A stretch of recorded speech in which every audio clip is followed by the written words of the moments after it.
Hi everyone. So today I'm going to share my last time strategy for boards. So as you all know that I am also in 10th class. So आज मैं आपके साथ share करने वाली हूँ कि कैसे मैं अपनी बोर्ड की प्रिपरेशन करने वाली हूँ for class 10th this year board exams. तो एज़ वी ऑल नो हमारा सबसे पहला जो एग्ज़ाम है वो है इंग्लिश का और वो भी है 27th ऑफ फरवरी को. ठीक है. तो यहाँ पे बेसिकली मैंने हर एक एग्ज़ाम में जो थ्री डेज़ है एग्ज़ाम से पहले के वो मैंने सैम्पल पेपर सॉल्व करने के लिए लिए हैं. इसमें चाहे मेरे 5 सैम्पल पेपर सॉल्व हों, 6 हों, 10 हों, जितने भी हों. तो 3 जो दिन हैं हर एक एग्ज़ाम से पहले वो मैंने सैम्पल पेपर्स के लिए रखे हैं एक्सेप्ट हिंदी, क्योंकि हिंदी में एक ही छुट्टी है तो दैट्स वाई उसे एक दिन में ही करना है जो सैम्पल पेपर करना है मुझे. तो जो भी मैंने यहाँ पे ऑरेंज कलर से हाईलाइट करके वो डेफिनेटली वो दिन है जब मुझे सिर्फ सैम्पल पेपर सॉल्व करने हैं. अब बाकी बचे हुए दिन की जो स्ट्रैटेजी है वो मैं आपको बताने वाली हूँ कि किस टाइप से रहने वाली है. So yes, as we all know कि 27 को हमारा इंग्लिश का एग्ज़ाम है. ये 3 दिन मैंने सैम्पल पेपर्स को सॉल्व करने के लिए रखे हैं. तो अब मुझे इन 3 दिनों में मेरी जो इंग्लिश है उसको कम्प्लीटली रिवाइज़ करना है. तो देखते हैं मैं इसको कैसे करने वाली हूँ. तो basically as you all know English में बहुत सारे चैप्टर्स हैं like 9 from the First Flight chapters and 10 poems, 9 from the footprints without feet, and also there are many grammar topics like these tenses, modals, and also writing section also letter to editor, letter for orders and analytical paragraph etc. तो मेरी इसके लिए strategy क्या रहने वाली. तो basically 21 फरवरी को मैं ग्रामर करने वाली हूँ और राइटिंग पोर्शन पूरा कंप्लीट करने वाली हूँ. ठीक है. अब जैसे कि हम सबको पता है 4 सेक्शन होते हैं. पहला सेक्शन रीडिंग का सेक्शन होता है. अब वो जो है वो मैं 3 दिन जो मैं सैम्पल पेपर्स के दे रही हूँ उस टाइम पे मैं कवर कर रही हूँगी, क्योंकि उस टाइम पे एज यू नो कि अगर 7 भी सैम्पल पेपर मेरे हो रहे हैं तो उस टाइम पे 14 जो अनसीन पैसेजेस है वो हो चुके होंगे, जो कि मोर देन इनफ है प्रैक्टिस के लिए. तो यानी कि जो रीडिंग सेक्शन होगा वो तो मैं उन्हीं 3 दिनों में कंप्लीट करने वाली हूँ. उसके बाद आता है मेरा ग्रामर. तो ग्रामर में tenses, modals, determiners, articles, reported speech, subject, verb, agreement, ये जो सारे हैं वो मैं 21 फरवरी को करने वाली हूँ. और writing portion like letters, analytical paragraph, ये भी मैं 21 फरवरी को करने वाली हूँ. तो बेसिकली एज यू नो इसमें कुछ ज़्यादा टाइम लगना नहीं है, क्योंकि अगर आप मैक्सिमम 8 आवर्स भी दे रहे हो अपनी स्टडी को तो उस टाइम में भी देखो आपका जो लेटर है, एनालिटिकल पैराग्राफ है, ये आपका 2 घंटे का काम है, जिसमें आप in 1 hour also you can understand the format and then practice in another 1 hour about these all. And grammar is just for 2 or 2 to 3 hours, तो आप इसको आराम से प्रैक्टिस भी कर सकते हो. ठीक है. तो इस टाइप से आप 21 फरवरी को मैं ग्रामर का और राइटिंग पोर्शन पूरा कंप्लीट करने वाली हूँ. एंड फॉर 22 फरवरी मैं फर्स्ट फ्लाइट के जो चैप्टर्स हैं 9 चैप्टर्स है टोटल, वो करने वाली हूँ. हाफ पोएम्स, वैसे तो 10 पोएम्स है पर इस दिन मैं हाफ पोएम्स यानी कि 5 पोएम करने वाली हूँ. यानी कि 22 फरवरी को मैं फर्स्ट फ्लाइट के 9 चैप्टर्स और हाफ पोएम 5 पोएम्स जो हैं वो मैं कंप्लीट करने वाली हूँ. और 23 फरवरी को बची हुई जो पोएम्स यानी कि जो 5 हैं और फुटप्रिंट्स के जो 9 चैप्टर्स है वो करने वाली हूँ. ठीक है. तो इस तरीके से मेरी इंग्लिश की सारी प्रिपरेशन कंप्लीट हो चुकी होगी. रीडिंग सेक्शन में उन 3 दिनों में जब मैं सैम्पल पेपर लगा रही होंगी तो उनके साथ ही हो जाएगा मेरा. ग्रामर मैंने पहले कर लिया, राइटिंग पोर्शन हो चुका है. 22 फरवरी को फर्स्ट फ्लाइट पूरी कंप्लीट कर लिया, हाफ पोएम्स. और 23 फरवरी तक फर्स्ट फ्लाइट हो चुकी है, फुटप्रिंट्स पूरी हो चुकी है. यानी कि इस तरीके से मैंने लिटरेचर भी पूरी कवर कर ली है, ग्रामर भी, and then within reading section भी. तो इस तरीके से मैं अपनी इंग्लिश की जो प्रिपरेशन है वो करने वाली हूँ. उसके बाद बेसिकली जैसे ही 27 को हमारा इंग्लिश का एग्ज़ाम हो जाएगा, एज़ यू ऑल नो कि 1:30 बजे तक ये जो सारा इंग्लिश का एग्ज़ाम है 1:30 तक कंप्लीट हो जाएगा. ठीक है. उसके बाद हमारे पास देखो अभी भी बहुत सारा टाइम बचा हुआ है. मैक्स टू मैक्स आप 3 बजे तक अपने घर पे आ जाओगे. उसके बाद आप 2-3 घंटे रेस्ट करना और उसके बाद as you all no this is a crucial time for all. तो आप इस टाइम को वेस्ट बिल्कुल भी नहीं कर सकते. दैट्स वाई आपको उस दिन भी पढ़ना पड़ेगा जब आप पेपर दे के आराम करके कुछ घंटे, I mean 1 to 2 hours, of course you need a slip. तो वहाँ पे आप आराम से 2 से 3 घंटे सोकर उसके बाद अपनी प्रिपरेशन को दोबारा स्टार्ट करना होगा आपको. And as you all know science का एग्ज़ाम हमारा 4 मार्च को है. उससे 3 दिन पहले मैं सैम्पल पेपर्स के लिए छोड़ रही हूँ. उससे एक दिन ये और एक दिन ये, तो मेरे पास तो 2 ही दिन बचे साइंस की प्रिपरेशन के लिए. तो ये तो भाई प्रैक्टिकल सी बात है कि 2 दिन में साइंस कंप्लीट नहीं की जा सकती है. तो मैं कुछ यहाँ पे भी एडजस्ट करने की कोशिश करूँगी. लाइक 21 फरवरी को ये सारी चीज़ें मेरी 5 से 6 घंटे के अंदर कंप्लीट हो सकती हैं. उसके बाद मैं ये 2 चैप्टर तो कर ही सकती हूँ जो कि बहुत शॉर्ट चैप्टर्स है, like chemical reactions and equation, acid basis and salt. तो ये बहुत ही छोटे चैप्टर है, तो ये 2 चैप्टर्स मैं इसके साथ एडजस्ट कर सकती हूँ। उसके बाद 22 फरवरी को साथ ही में मैं 22 फरवरी को इन सारी चीज़ों के साथ, जैसे कि 9 चैप्टर्स हैं, 5 पॉइंट्स हैं, तो ये बहुत ही थोड़ी चीज़ें हैं।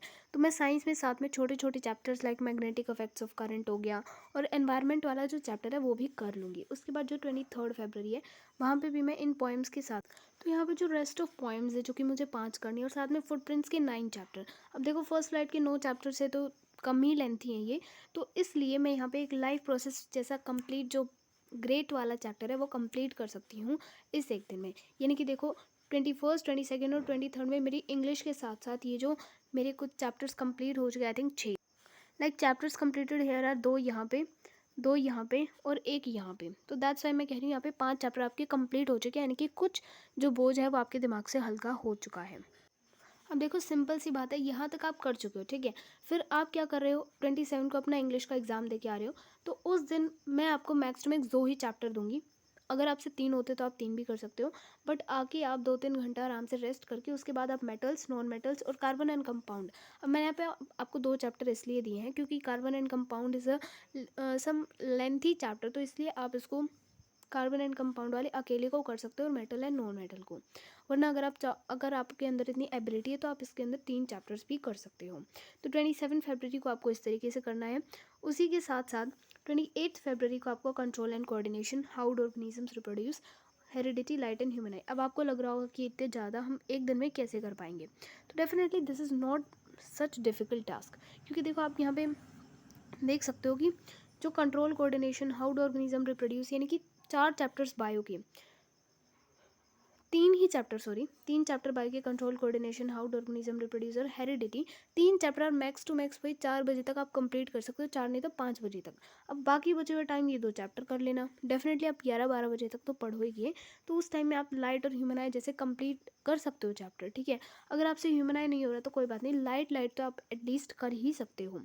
यानी कि इस तरीके से आप इस दिन को मैनेज करोगे। अभी एक चैप्टर ही बाकी है, ध्यान देना, वो है इलेक्ट्रिसिटी वाला जो चैप्टर है आपका। अब अगर किसी ने इस पिछले दिन ह्यूमन आई को नहीं करा है कवर, तो कोई बात नहीं, इस दिन पे आप ह्यूमन आई को कवर कर सकते हो ऑन द 1 फरवरी से आप ह्यूमन आई, इलेक्ट्रिसिटी करोगे, और हो सके तो आप 2 सैम्पल पेपर तो एटलीस्ट लगाओ। वरना मैं सोच रही थी कि आप एक दिन में मैं 5 सैम्पल पेपर तो कर ही लूँगी, बट यहाँ पे मेरा इलेक्ट्रिसिटी वाला चैप्टर भी ऑब्वियसली उस दिन नहीं हो पाया पिछले दिन, तो इसलिए मैं इस दिन पे करूँगी और कुछ सैम्पल पेपर्स लगाऊंगी। तो इस तरीके से मेरी जो साइंस की रिवीजन है वो रहने वाली है, और 2 और 3 को तो मैं ऑब्वियसली सैम्पल पेपर से सॉल्व करने वाली हूँ, और 4 को एग्ज़ाम है साइंस का। तो इस तरीके से मैं साइंस की प्रिपरेशन करूँगी। Now as you all know, science का एग्ज़ाम 4 मार्च का है। उसके बाद एटलीस्ट 10 डेज़ हैं आपके पास। एसएससी का बोर्ड एग्ज़ाम 15 मार्च का है, तो इसके बीच में आपके पास 10 डेज़ हैं। तो एज यू ऑल नो 3 दिन सैम्पल पेपर सॉल्विंग के लिए, उससे पहले जो मैं है 4 दिन आपको एसएसटी की प्रिपरेशन के लिए दे रही हूँ, जो 4 दिन है। अब लाइक 11, 10, 9 और 8, ये तो आपके लिए किस चीज़ के लिए है, ये आपका एसएसटी की प्रिपरेशन के लिए है। 3 दिन सैम्पल पेपर सॉल्विंग के लिए, और बचे हुए जो ये 3 दिन हैं वो आप अपनी हिंदी और मैथ्स में यूटिलाइज़ कर सकते हो, because as you know math में 3 ही छुट्टियाँ हैं, वो हम सैम्पल पेपर सॉल्व करेंगे, और हिंदी में तो एक ही छुट्टी है भाई, तो उसको तो हम कैसे ही प्रिपरेशन में लगा सकते हैं पूरा का पूरा। तो डेफिनेटली इन 3 दिनों में हम हिंदी और मैथ्स को कवर कर लेंगे। लाइक 4 फरवरी को जैसे ही हमारा साइंस का एग्ज़ाम होगा, हम थोड़ी देर रेस्ट करके क्या करने वाले हैं, हिंदी ग्रामर जो है वो पूरी की पूरी कंप्लीट करेंगे, जिसमें हमारा 4 ही टॉपिक हैं भाई, 2 घंटे का काम है मैक्सिमम। वाक्य भेद, वाच्य पद, परिचय, अलंकार, ये सारी चीज़ें, तो ये 2 घंटे का ही काम है मैक्सिमम, ठीक है। और उसके बाद 5 फरवरी को हम क्या करने वाले हैं, राइटिंग का पोर्शन जो कि अनुच्छेद हो गया, विज्ञापन हो गया, पत्र, संदेश, ईमेल, ये सब कवर करने वाले हैं। And on 6 February we are going to do Kshitij के जो पार्ट है वो 6 हैं हमारे सिलेबस में, और कृतिका के 3 पार्ट हैं, तो वो हम 6 फरवरी को करने वाले हैं। और उसके बाद 7 फरवरी को क्षितिज की सारी कविताएं जो कि 8 हैं टोटल, वो हम करने वाले हैं। यानी कि इस हिसाब से 4, 5, 6, 7 इनमें हमारी पूरी की पूरी जो हिंदी है वो भी कंप्लीट हो जाएगी। यानी कि इस तरीके से हमें हिंदी के एग्ज़ाम की प्रिपरेशन करनी है। और साथ में ही आप ट्राई करना कि आप मैथ्स को भी अपने साथ साथ लेके चल सको, क्योंकि मैथ में तो तीन ही छुट्टियाँ है, तो तीनों को आप सैम्पल पेपर्स में अगर लगाओ तो that would be best for you. Like math में आप कैसे कर सकते हो on the 4th of February। अब इतना तो भाई 2 घंटे का ही काम है, ऐसे क्या पूरा ही दिन आप वेस्ट करोगे। तो इसमें आप एटलीस्ट रियल नंबर, पॉलिनोमियल और प्रोबेबिलिटी जैसे छोटे छोटे चैप्टर्स एटलीस्ट आप कर ही सकते हो। उसके बाद ऑन 5th ऑफ February, ये भी बहुत ही थोड़ा सा, ये तो 2 ही घंटे का काम है ये भी, क्योंकि ये राइटिंग पोर्शन है। डेफिनेटली फॉर्मेट आपको पता होना चाहिए और एक दो आप प्रैक्टिस करके देख लो। On the 5th of February, linear equation and quadratic equation and statistics you are going to do on this day. और on the 6th of February आप क्या करने वाले on 6th of February, you are going to do arithmetic progression and triangles, क्योंकि देखो इनमें 9 ही chapters है और हर एक को आधा आधा घंटा लगेगा मैक्सिमम, ठीक है। तो उनमें आप उसके बाद अरिथमेटिक प्रोग्रेशन, ट्राइंगल्स, ये 2 चैप्टर, मैं इसमें आपको 3 नहीं दे रही हूँ क्योंकि ट्राइंगल वाला थोड़ा बड़ा चैप्टर है, इसलिए आप 6th February को ये भी कर सकते हो।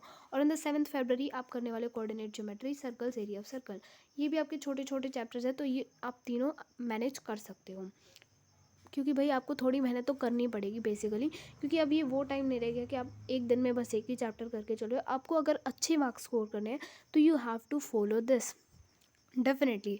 आप मैक्स टू मैक्स एक दिन में मतलब 3 चैप्टर तो करो ही मिनिमम। तो ऐसे थोड़ी ना कि आप बिल्कुल ही एक ही चैप्टर करो, अब वो टाइम नहीं है। And basically you should be on the revision mode now.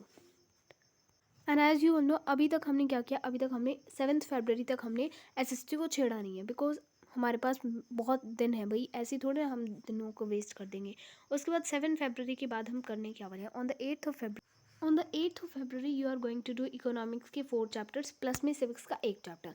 Economics यहाँ पे आपकी कंप्लीट हो रही होगी और सिविक्स का एक चैप्टर आप कर रहे होगे, ठीक है। क्योंकि एज यू ऑल नो यहाँ पे 21 चैप्टर्स है और 4 ही आपके पास दिन है, क्योंकि 3 दिन लास्ट के हो तो आपको सैम्पल पेपर्स के लिए निकालने हैं, तो इसलिए 4 दिन है, चारों में आप एक एक बुक कर सकते हो। बट यू नो कि जियो में 7 चैप्टर्स है, तो उनको एक दिन में मैनेज करना थोड़ा मुश्किल हो जाता है, इसलिए मैं हर एक दिन पे 5-5 कर लेती हूँ मैनेज, क्या दिक्कत है।